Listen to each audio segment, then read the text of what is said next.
আসসালামু আলাইকুম, সবাইকে স্বাগতম। আজকের ভিডিওতে আমরা কথা বলবো স্পেনের বর্তমান ফুটবলের সবচেয়ে আলোচিত দুই তারকা লামিন ইয়ামাল এবং নিকো উইলিয়ামসকে নিয়ে। মাঠে তারা যেন একে অপরের সবচেয়ে বড় অস্ত্র, আর মাঠের বাইরেও তাদের বন্ধুত্ব ফুটবল প্রেমীদের মুগ্ধ করেছে। একজনের অসাধারণ ড্রিবলিং, অন্যজনের বিস্ফোরক গতি, দুজন একসঙ্গে নামলেই প্রতিপক্ষের ডিফেন্সে শুরু হয় আতঙ্ক।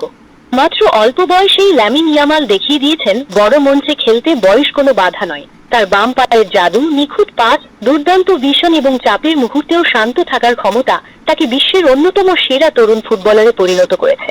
অন্যদিকে নিকো উইলিয়ামস তার গতি, ড্রিবলিং এবং উইং থেকে আক্রমণ তৈরি করার দক্ষতায় স্পেনের অন্যতম ভরসার নাম। তিনি বল পেলেই ডিফেন্ডারদের জন্য নতুন সমস্যা তৈরি হয়।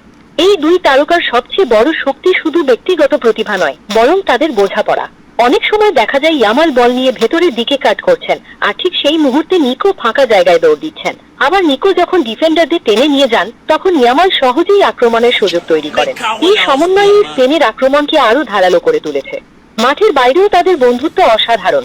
অনুশীলন, ভ্রমণ, উদযাপন কিংবা ড্রেসিং রুম, সব জায়গায় তাদের হাসি ঠাট্টা এবং পারস্পরিক সম্মান দেখা যায়। এই বন্ধুত্বই মাঠের পারফরমেন্সেও ইতিবাচক প্রভাব ফেলে।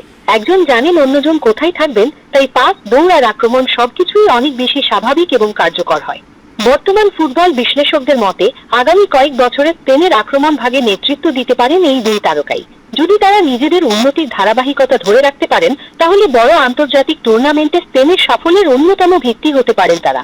অনেকেই মনে করেন ভবিষ্যতে এই জুটিকে বিশ্ব ফুটবলের অন্যতম সেরা আক্রমণ জুটি হিসেবে দেখা যেতে পারে। এখন প্রশ্ন হলো, আপনার মতে লামিন ইয়ামাল ও নিকো উইলিয়ামস কি আগামী দিনের সবচেয়ে ভয়ঙ্কর ফুটবল জুটি হতে পারবেন? কমেন্টে অবশ্যই আপনার মতামত জানান। ভিডিওটি ভালো লাগলে একটি লাইক দিন, বন্ধুদের সঙ্গে শেয়ার করুন এবং ফুটবল বিষয়ে কেমন আরো ভিডিও পেতে আমাদের চ্যানেলটি সাবস্ক্রাইব করতে ভুলবেন না। ধন্যবাদ। আল্লাহ হাফেজ।